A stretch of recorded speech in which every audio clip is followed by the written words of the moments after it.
Hi students, तो आपका बहुत स्वागत है हमारे ऋषा एजुकेशन चैनल में।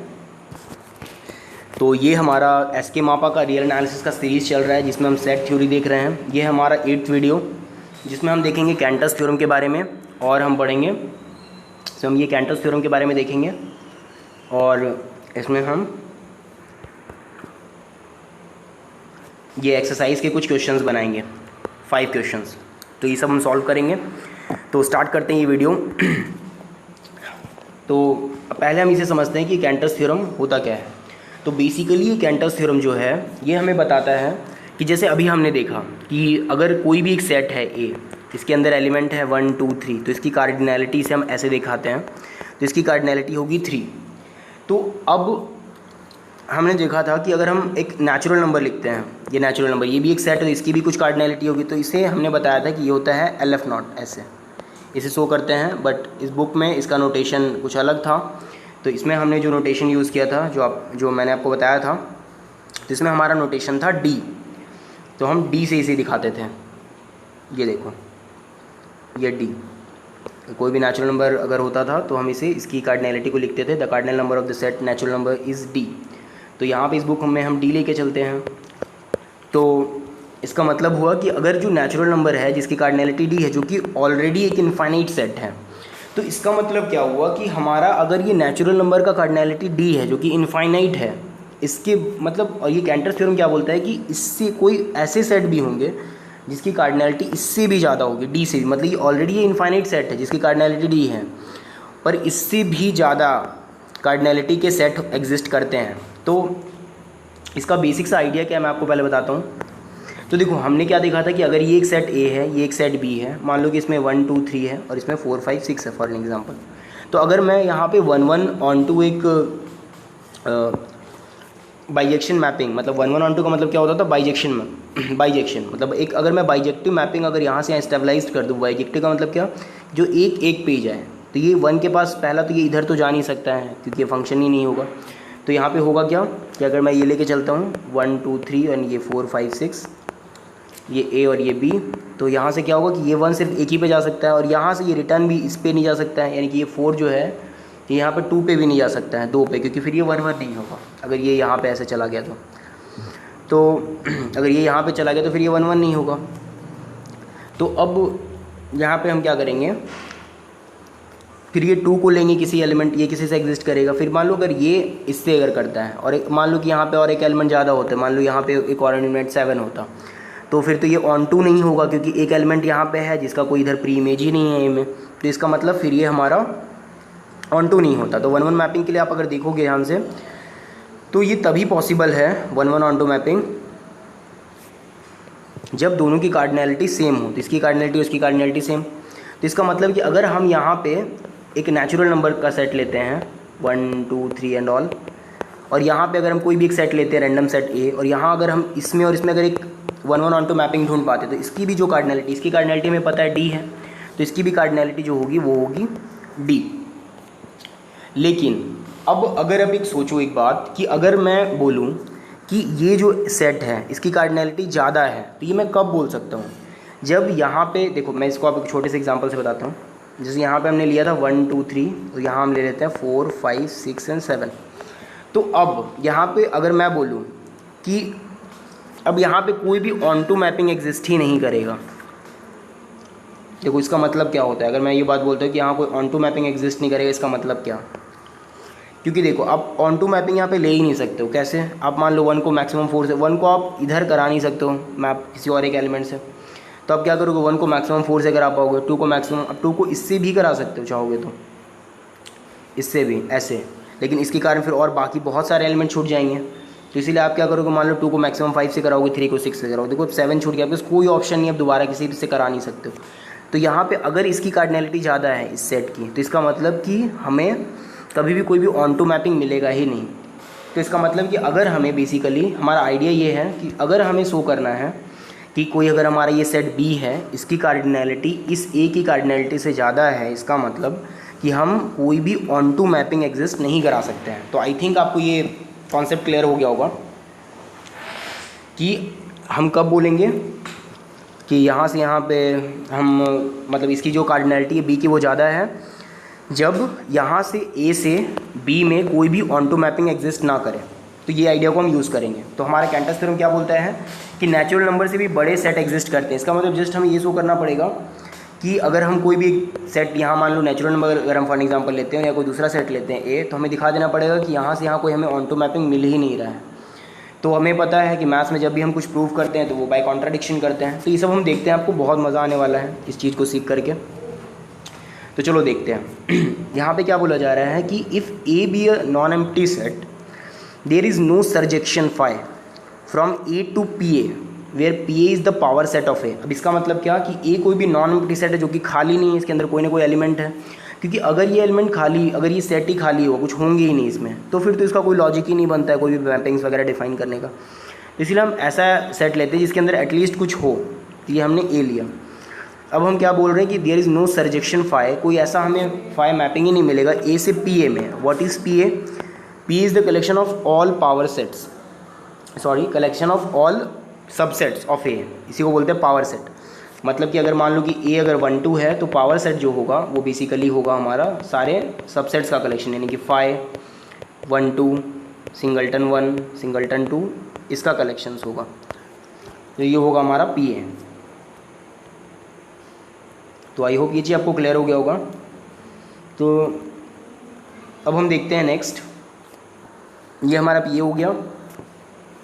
ए से पी ए में हमें क्या बोला जा रहा है, कोई भी फाई नहीं मिलेगा। और आप देखो ये चीज़ आपने देखा होगा कि जो कार्डिनैलिटी ऑफ पी ए जो है वो होती है 2 टू द पावर, अगर ए की कार्डिनैलिटी n है तो पी ए की cardinality 2 to the power n होती है। जैसे कि अभी हमने देखा था कि हमने कार्डिनैलिटी ऑफ ए अगर 2 लिया था तो पावर ऑफ ए का जो कार्डिनैलिटी था वो 2 का पावर 2 आया था, यानी कि 4 हमने अभी देखा था। तो इसका मतलब इसकी जो कार्डिनैलिटी होती है पी ए की वो हमेशा ए से ज़्यादा होगी हर केस में। तो ये तो हमें सेट मिल गया, ये एक सेट ए और ये एक सेट पी है जिसकी कार्डिनैलिटी हमेशा इससे ज़्यादा है। तो अब हमें प्रूव करना है कि यहाँ से यहाँ हमें कोई भी सर्जेक्शन नहीं मिलेगा। लेकिन अब आप बोलोगे कि इस चीज़ को प्रूव करने से हमें ये कैसे पता चलेगा कि नेचुरल नंबर से भी बड़े सेट्स होते हैं? क्योंकि आप यहाँ पे जब नेचुरल नंबर लोगे तो नेचुरल नंबर का अगर आप पावर सेट बनाते हो तो ऑब्वियस सा बात है कि हमें पता है कि इसकी जो कार्डिनैलिटी है पी का पावर पी ए की कार्डिनैलिटी वो होती है 2 टू द पावर n। और हमें पता है कि 2 टू द पावर n जो होगा वो ऑलवेज़ बड़ा होगा n से, for all n greater than equals to 1, जहाँ पे n बिलोंग करेगा नेचुरल नंबर से। आप पुट करके देख सकते हो, जैसे ही आप n की जगह पे 1 लोगे तो देखो 2 बड़ा है 1 से। अब जैसे आप इसे PMI से प्रूव कर सकते हो, और या फिर आप ये भी चीज़ देख सकते हो। चलो मैं इसको आपको PMI से प्रूव करके बताता हूँ फटाक से, बहुत आपको मज़ा आएगा। जैसे देखो यहाँ पे पहले हम n इक्वल्स टू 1 के लिए प्रूव करते हैं, तो ये क्या होगा 2 इज़ ग्रेटर देन 1, पहला स्टेप ट्रू। PMI में हम बेसिकली करते क्या है कि हम एक इनिशियल स्टेट को प्रूव करते हैं कि ये सही है। ये देखो इसका काम क्या होता है PMI का। मान लो कि हमने ऐसे ऐसे कुछ ब्लॉक्स खड़े कर दिए। अब मैं क्या इंश्योर पहले कर लेता हूँ कि अगर मैं ये ब्लॉक को अगर गिराता हूँ, ये मान लो गिर गया, तो ये अपने सामने वाले ब्लॉक को भी गिराएगा, इसको, फिर ये अपने नेक्स्ट वाले को भी। और मैं सिर्फ इंश्योर करता हूँ कि मैंने पहले वाले को गिरा दिया है, तो ऑब्वियस बात है बाकी सारे गिर जाएंगे, सारे ब्लॉक्स। ये आप समझ पा रहे हो, अपने साइकिल्स में भी देखा होगा कि साइकिल्स अगर लाइन से लगी हुई और एक साइकिल अगर गिरता है तो बाकी सब उसके बाद वाले सारे साइकिल्स गिर जाते हैं। तो हमने क्या इंश्योर किया पहले कि हमारा पहला वाला गिर रहा है, और अगर पहला वाला गिरे तो दूसरा वाला उसको गिरा देगा। मतलब इसका मतलब क्या, इसके अगर सेंस में देखें तो n इक्वल्स टू 1 के लिए हम पहले इनिशियल स्टेट ट्रू प्रूव करते हैं कि पहला वाला हमने गिरा दिया, और फिर हम बोलते हैं कि अगर ये m के लिए ट्रू, हम ये प्रूव करते हैं कि अगर ये m के लिए ट्रू हो जाए, यानी m वाला गिर जाए, तो वो अपने m+1 वाले को आगे वाले को गिरा दे, यानी कि इसको गिरा दे। तो ये हम इंश्योर करते हैं। तो n इक्वल्स टू 1 के लिए तो हमने देख लिया ये ट्रू है, यानी कि 2 टू द पावर n जो होगा वो ग्रेटर देन होगा n, मतलब कि फॉर n इक्वल्स टू 1 के लिए, यानी 2 बड़ा है 1 से, तो पहला स्टेप ट्रू। अब हम मान लेते हैं 2 का पावर m जो है वो ग्रेटर देन m है, जहाँ पे m कोई बिलोंग कर रहा है नेचुरल नंबर।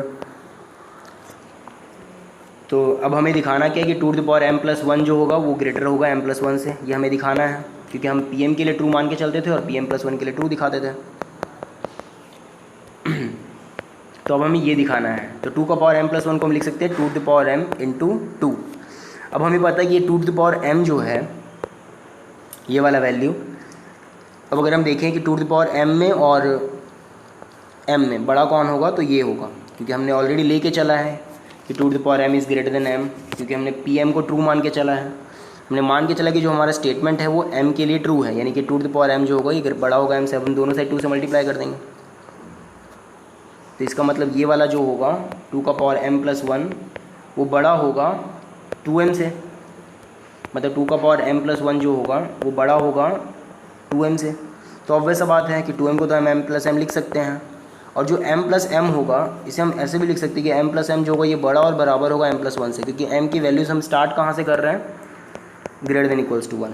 तो ऑब्वियस बात है कि m को हम 1 से रिप्लेस कर सकते हैं, मतलब यहाँ पे m की जगह अगर हम 1 ले लेंगे, क्योंकि m जो है वो 1 से बड़ा ही है, लेकिन हम m की जगह पे सिर्फ 1 ले रहे हैं, लेकिन छोटा वैल्यू, तो ऑब्वियस बात है ये वैल्यू ज़्यादा बड़ा होगा। इसका मतलब अल्टीमेटली हमारा क्या आ गया कि 2m प्लस 1 जो होगा वो बड़ा होगा m प्लस 1 से। देखो ये इक्वल भी नहीं होगा, क्योंकि ये जो है ये बड़ा है, ग्रेटर है, इक्वल्स नहीं है। ये इसके इक्वल तो होगा m प्लस 1, इसके इक्वल मैक्सिमम हो सकता है, बट ये इसके इक्वल नहीं हो सकता है, क्योंकि ये बड़ा है, ये वाला वैल्यू यहाँ पे ग्रेटर है। तो ये 2 का पावर m प्लस 1 जो होगा ग्रेटर देन m प्लस 1 होगा। इसका मतलब ये स्टेटमेंट जो है हम लिख सकते हैं कि pm प्लस 1 जो है वो ट्रू है। इसका मतलब by the principle of mathematical induction जो स्टेटमेंट है वो ट्रू है सबके लिए। इसका मतलब हम बोल सकते हैं कि ऑलवेज जो pa की कार्डिनैलिटी होगी पावर सेट की वो ऑलवेज बड़ी होगी a की कार्डिनैलिटी से। इसका मतलब हमें क्या समझ में आ रहा है कि अगर a की कार्डिनैलिटी बड़ी है, मतलब pa की कार्डिनैलिटी बड़ी है a से, इसका मतलब कि अगर हम यहाँ पे एक सेट n लेते हैं, यहाँ पे अगर हम नेचुरल नंबर का सेट लेते हैं, तो ऑब्वियस सा बात है कि Pn जो आएगा यानी नेचुरल नंबर का पावर सेट यानी collection of all subsets of natural number, वो ऑब्वियस सा बात उसका कार्डिनैलिटी बड़ा आएगा। और अगर हम यहाँ से यहाँ अगर एक कोई सरजेक्शन नहीं ढूंढ पा रहे हैं, तो इसका मतलब क्या हुआ कि इसकी कार्डिनैलिटी इससे भी बड़ी है। इसकी कार्डिनैलिटी कितनी है d, तो इसकी कार्डिनैलिटी d से भी बड़ी है। अब और इसी चीज़ को हम प्रूव करने के लिए ये प्रूव करने के लिए यहाँ पे देखेंगे कि जो रियल नंबर होती है, जो रियल नंबर होता है उसका कार्डिनैलिटी इससे भी बड़ा होता है नेचुरल नंबर से। तो ये सब हम देखेंगे, और हम फिर आगे ये भी देखेंगे कि अगर हम, क्योंकि हमें क्या तरीका मिल गया कि अब हम यहाँ पे अगर सेट की जगह पे r ले लें और अगर r का PR बना दें पावर सेट्स, तो इसका मतलब ये इससे भी बड़ा हो जाएगा रियल नंबर से भी। तो ये भी, और अगर इसको भी अगर कोई सेट मान ले और इसका फिर पावर सेट बनाए, तो इससे भी हमें बड़ा सेट्स मिलता जाएगा। इसका मतलब कि जो सेट की कार्डिनैलिटी होगी वो हमेशा बड़े से बड़े होती जाएगी। तो अब हम इसे प्रूव करते हैं, आपको बहुत मज़ा आने वाला है। तो आप ये मेरे साथ साथ समझते जाओ और आप कॉपी पेन ले करके इसको खुद प्रूव करके देखना, बहुत मज़ा आएगा। तो देखते हैं पहले हम क्या करते हैं, हमने क्या किया कि एक सेट बना लिया, ये a और ये p जो हमने डिफ़ाइन किया। तो हम एक सेट मतलब एक फ़ंक्शन डिफ़ाइन कर रहे हैं f यहाँ से यहाँ तक। तो हम बेसिकली कर क्या रहे हैं कि मान लेते हैं कि कोई एलिमेंट है a जो कि कोई लेट कर लेते हैं, let a belongs to a कोई भी इसमें बिलोंग कर रहा है, क्योंकि हम ऑलरेडी लेके चल रहे हैं कि a जो है वो नॉन एम्प्टी है, तो कोई ना कोई एलिमेंट तो होगा ही। और f हम डिफाइन कर रहे हैं from a to pa be a surjection. अब हमें क्या प्रूव करना था, there is no surjection, but हम ऑब्वियस बात हमें पता है कि मैथ्स में हमें ये प्रूव करना बहुत टफ है कि देयर इज़ नो सर्जेक्शन। हमें सारे एग्जाम्पल्स देने पड़ेंगे, दिखाने पड़ेंगे कि हर चीज़ नहीं है। उससे बेटर हम सर्जेक्शन लेके चलते हैं। मतलब ये समझ लो ऐसा कुछ है कि अगर दो रास्ता है एक जगह जाने का, क्योंकि दो ही पॉसिबिलिटी, या तो सर्जेक्शन होगा या नहीं एग्जिस्ट करेगा। तो मान लो कि कहीं जाने का दो रास्ता है, मान लो कि ये एक रास्ता है और ये एक रास्ता है, और हमें प्रूव करना है कि ये रास्ते पे मान लो फॉर एग्जांपल कि हमें पता चल गया है कि हमारा जो मान के चलो कि स्कूल है, वो स्कूल या तो इस रास्ते पे है या इस रास्ते पे है। तो हम एक काम और कर सकते हैं कि हम इस रास्ते पे जाएंगे, और अगर हमें कोई स्कूल नहीं दिखा, हमें पता है कि स्कूल कोई ना कोई या तो इसमें है या इसमें है, दोनों में से किसी एक में, लेकिन हम जाते हैं और इस रास्ते पे हमें कोई स्कूल नहीं दिखता, तो हम बोल सकते हैं कि पक्का है कि स्कूल इस रास्ते में नहीं है, तो इसी रास्ते में होगा। तो मैथ्स में हम यही काम करते हैं कि अगर हम दिखा देते हैं कि अगर हम सर्जेक्शन लेके चलते हैं और अगर हमारा कोई कॉन्ट्राडिक्शन आ जाता है, तो इसका मतलब कि हमारा जो रास्ता था वो गलत था। इसका मतलब कि हमारा जो सही रास्ता है वो दूसरा वाला है, कि यानी कि नो सर्जेक्शन वाला रास्ता सही है। तो इसे हम ऐसे प्रूव करेंगे। तो देखते हैं, फ्रॉम f टू p हमने क्या ले लिया, कोई सर्जेक्शन ले लिया। मान लीजिए कोई सर्जेक्शन एग्जिस्ट कर रहा है, तो ऑब्वियस सा बात है कि अगर कोई सर्जेक्शन एग्जिस्ट करेगा, इसका मतलब ही हुआ कि सर्जेक्शन का मतलब क्या हुआ कि यहाँ से अगर हम देखते हैं तो यहाँ पे जो भी एलिमेंट होंगे, मतलब pa जस्ट क्या है, a के सारे पावर मतलब कि सारे सबसेट्स का कलेक्शन। तो इसका मतलब इसके हर एक सबसेट्स जो होंगे वो f से रिलेटेड हैं। अभी रिलेटेड का मतलब क्या होगा कि इसके हर एक एलिमेंट, इसके जो सबसेट्स आएंगे, इसके हर एक एलिमेंट का प्री इमेज हमें यहाँ पे मिलेगा। तो आई होप आप ये समझ पा रहे होगे। देखो इसको देखते हैं। तो देन एफ ए जो आएगा वो पी ए में बिलोंग करेगा, और पी ए क्या है, सबसेट्स का कलेक्शन ए का। तो इसका मतलब ये जो एफ ए होगा ये कोई ना कोई सबसेट होगा ए का। तो ऑब्वियस बात है कि अगर ये सबसेट होगा तो इसमें दो पॉसिबिलिटी है, या तो ए होगा या नहीं होगा, क्योंकि ए जो है वो ए में बिलोंग कर रहा है, तो या तो होगा या नहीं होगा। तो वही हम लिखते हैं कि एफ ए जो है वो एलिमेंट है पी ए का। अब हम मान लेते हैं कि एफ ए जो होगा है वो एफ ए तो सबसेट होगा ही ए का, क्योंकि एफ ए इसमें बिलोंग कर रहा है, और P A is the collection of all the subsets of A, क्योंकि पी ए जो है उसके अंदर एलिमेंट्स जो हैं वो इसके सबसेट्स की तरह हैं। देखो इसमें आपको एग्जांपल देके बताता हूँ, आई थिंक आपका ज़्यादा अच्छे से क्लियर हो जाएगा। मान लो ए ले लिया मैंने 1 2, और जो पी ए के अंदर एलिमेंट आएंगे वो 4 एलिमेंट आएंगे, 5 1 2 सिंगल्टन 1 एंड सिंगल्टन 2। तो अगर मैं मान के चलो 1 को मैप कराता हूँ फॉर एन एग्जांपल 5 से, तो ये जो F1 आएगा ये आएगा 5। मैं 2 को कराता हूँ मान लो कि सिंगल्टन 1 से, तो F2 जो आएगा वो आएगा सिंगल्टन 1। तो अब इसका मतलब ये जो सिंगल्टन 1 है ये क्या है, ये तो सबसेट ही है 1 2 का। अब अगर सेट लिखोगे 1 2, अगर आप सेट लिखते हो 1 2 तो इसका सबसेट ही है ये वाला F2 जो सिंगल्टन 1 आया है। और देखो ये क्या है, ये 2 तो इसमें बिलोंग कर नहीं रहा है 1 में। और अगर मैं मान लो ये 2 को इससे करा देता, मान के चलो 2 को 2 से या 1 2 से, तो हमारा 2 2 में बिलोंग कर जाता, मतलब कि 2 इसमें 1 2 में बिलोंग कर जाता, यानी एफ ए में। तो ये दो पॉसिबिलिटी है, या तो ए बिलोंग करेगा एफ ए में या नहीं बिलोंग करेगा। तो अब हम क्या करते हैं, एक ऐसा सेट एस बनाते हैं जिसमें हम वो सारे ए को कलेक्ट करेंगे, मतलब ए के वो सारे कैपिटल ए के वो सारे एलिमेंट ए को कलेक्ट करेंगे जो कि एफ ए में नहीं बिलोंग कर रहे हैं। क्योंकि ऑब्वियस सा बात है कि आप सारे का निकालोगे, जिस तरह से हमने ये एग्जांपल लिया था 1 2 और इसको अगर रिलेट कराया था, तो ऑब्वियस सा बात है जब हम इसका एलिमेंट का अगर मान के चलो इससे मैंने 5 से कराया था और इसे सिंगल्टन 1 से, और बाकी ये सिंगल्टन 1 2 और ये ऐसे ही है सिंगल्टन 2। तो अब देखो अगर मैं इसके लिए सेट एस बनाऊँ तो इसमें मैंने क्या बोला कि मैं वो सारे ए के वो सारे एलिमेंट को कलेक्ट करूँगा 1 या 2 में, जो क्या हूँ कि जिसका जो एलिमेंट आ रहा हो, यानी एफ ए आ रहा हो, उसमें ए बिलोंग ना कर रहा हो। तो ऑब्वियस बात है F1 जो हमारा आ रहा है वो आ रहा है 5, तो 5 में 1 तो है नहीं, तो यानी कि आ जाएगा 1 भी हमारे यहाँ पे, क्योंकि हमें ए के एलिमेंट्स लेने हैं। फिर अब मैं जब 2 निकाल रहा हूँ तो F2 हमारा आ रहा है सिंगल्टन 1, तो अब ये सिंगल्टन 1 में 2 तो है नहीं, इसका मतलब कि 2 भी यहाँ पे आ जाएगा।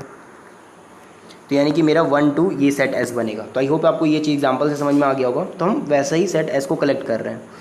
तो since S is a subset of A, तो अब क्या हो गया, एस जो होगा ऑब्वियस सा बात है क्योंकि ए के एलिमेंट्स को हम ले रहे हैं, और सबसेट का मतलब यही होता है कि ए के अगर हम एलिमेंट, ए के कोई भी अगर एलिमेंट है तो उसी के किसी एलिमेंट को अगर उठा करके हमने कोई कलेक्शन मतलब सेट बनाया तो वो सबसेट ही होगा ए का।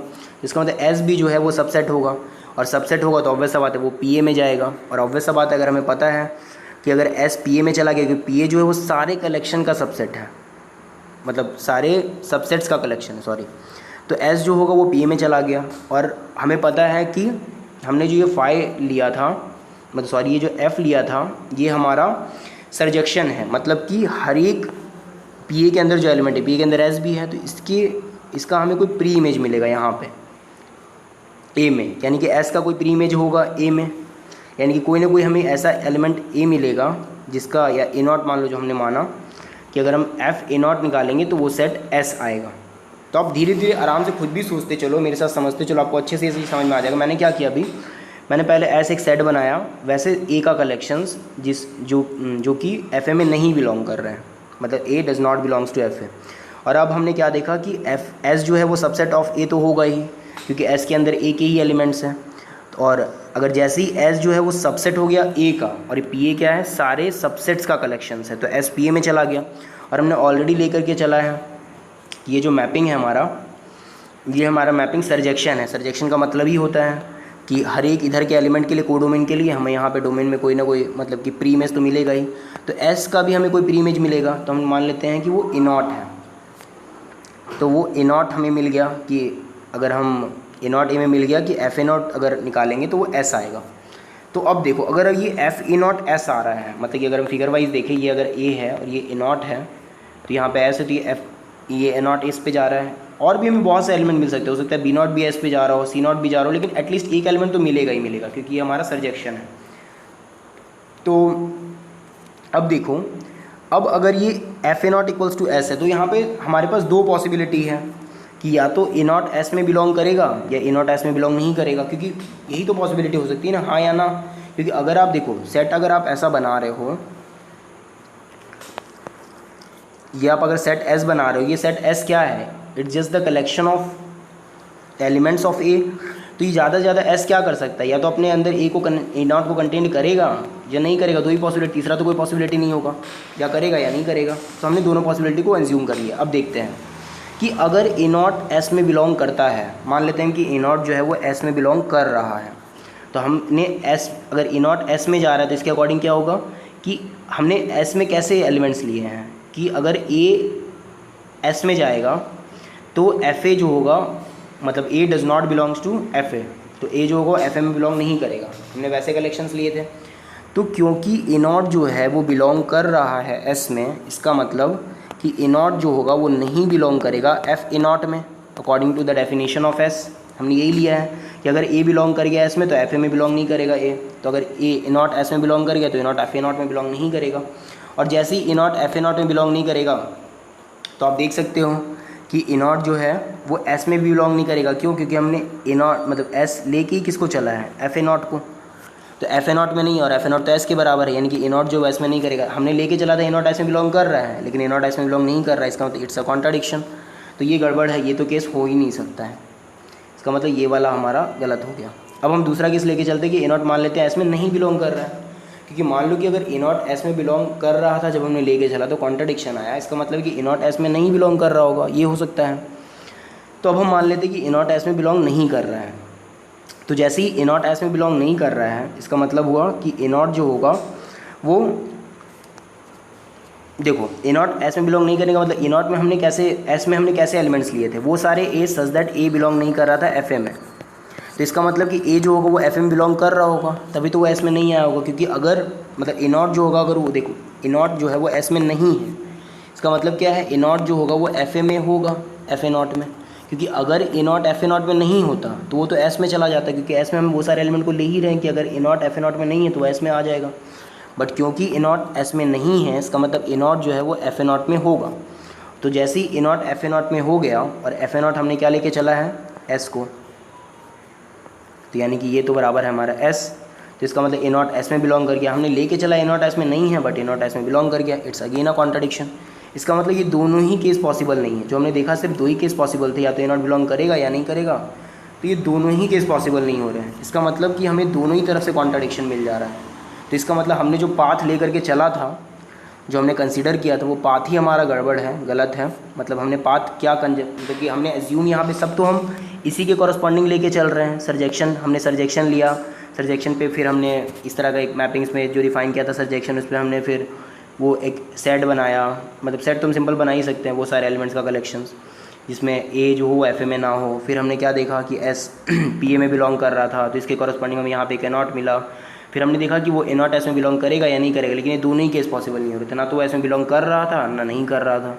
इसका मतलब ये हमें कंप्लीट कॉन्ट्राडिक्शन मिल गया। इसका मतलब हमारा ये जो एजम्पशन है कि ये जो फाई हमें सरजेक्शन मिलेगा एफ, ये गलत है, मतलब हमें कोई सरजेक्शन नहीं मिलने वाला है। Therefore F does not exist and the proof is complete. इसका मतलब कि हमें, जैसे मैंने आपको स्टार्टिंग में ही बताया था कि हमें इससे बड़ा सेट मिलता जाएगा, मतलब कि ए से बड़ा पी ए होता है, मैंने प्रूफ करके भी आपको बताया।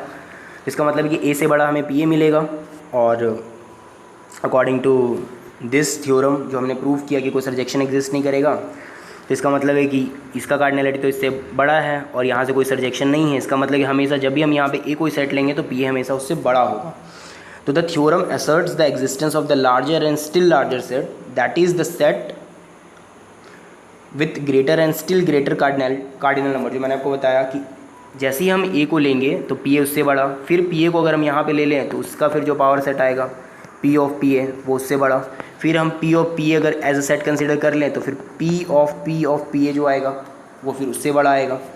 तो इसका मतलब कि हमें, मतलब हम कहीं पे भी रुक नहीं सकते हैं कि कार्डिनल नंबर ये सबसे मैक्सिमम है, ऐसा नहीं। ये कार्डिनल नंबर हमें मिलते जाएंगे, इनफाइनाइट से भी बड़े कार्डिनल नंबर्स के सेट हमें मिलेंगे। मतलब ये जो कार्डिनल नंबर हम जो समझते हैं कि पर्टिकुलर डी है, मतलब कि जो नेचुरल नंबर सारे इनफाइनाइट नंबर एक ही होते हैं, ये ऐसा नहीं है। या आप जब आगे पढ़ोगे तो आप पढ़ोगे रियल नंबर के जो कार्डिनलिटी होती है वो सेम सी बोलते हैं, कंटिन्यूम। तो ये सब आप आगे पढ़ोगे तो ये बहुत ही इंटरेस्टिंग है, ये प्योर मैथमेटिक्स आप ऐसे ही सीखते रहो। तो उसमें हम क्या देखेंगे, we shall prove in a subsequent article that the set R is non innumerable. अब इसका मतलब क्या होता है नॉन इनएमरेबल, कि हमने देखा था इनएमरेबल का मतलब होता था जो नेचुरल नंबर के साथ बाइजेक्शन हो जिसका। तो हम प्रूव करेंगे कि आर का कोई बाइजेक्शन हम नहीं ले सकते हैं नेचुरल नंबर के साथ, मतलब इसकी कार्डिनैलिटी जो है वो इससे ज़्यादा है ऑलवेज। तो ये हम नेक्स्ट वीडियो में अपना देखेंगे।